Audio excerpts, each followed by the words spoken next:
Hego Euskal Herrian hezkuntzan egoera larria daukagu. Larria modu ezberdinetan. Nafarroan eta autonomia erkidegoan modu ezberdinetan, baina abia puntua eskasa da. Hau da, gure gobernuek barne produktu gordinaren 3,5% bakarrik bideratzen dute hezkuntzara. Eta hau honela esan da, datu soil bat da, baina gainerako herrialde aberatsekin alderatzen baldin badugu, honek suposatzen du 1,7 puntu gutxiago inbertitzen direla. Eta hau 1.500 milioi euro gutxiago da. Datu izugarria da.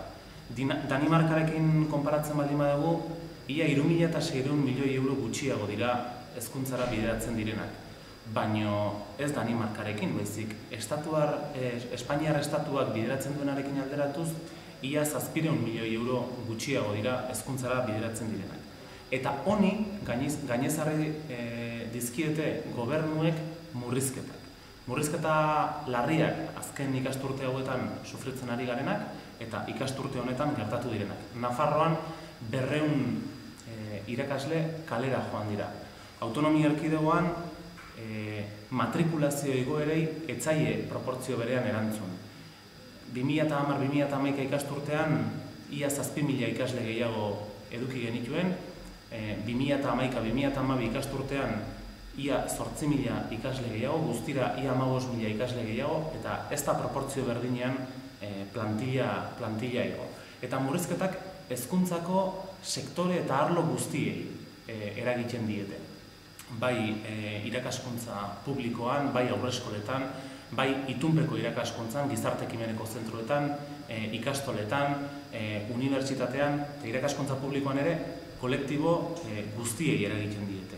Bai plantilletan, bai ordezkapenetan, bai lankargetan, eta honek hezkuntzaren kalitatea okertzera garamatza. Soldatetan ere murrizketekin jarraitzen dugu. Gogoratu 2010an murrizketak izan genituen, 2011an murrizketak izan ditugu, eta 2012an esaten digute soldata horiek murriztuta eta izoztuta mantenduko direla.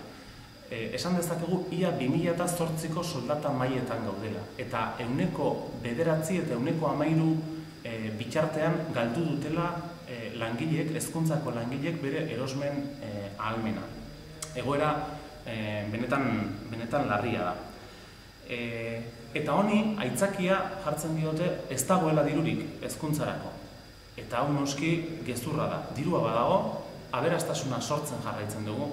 Eta hemen arazoa betikoa da. Elak behin eta berriro salatu duen moduan, arazoa aberastasunaren banaketa da. Aberastasunaren banaketa erabat injustua da, eta gure gobernuek ez dituzte erabaki politikoak hartzen, aberatsenei gehiago ordainarazteko eta errekurso nahikoa izateko, kasu honetan gizarte politiketara bideratzeko, eta bai hezkuntzara, bai osasungintzara bideratu ahal izateko. Eta honetan gobernuek sindikatuekin ez dute inungo elkarrizketarik mantendu nahi eta beraien neurriak inposatu egin nahi dituzte. Honen aurrean, mobilizatzeko aukera bakarri daukagu.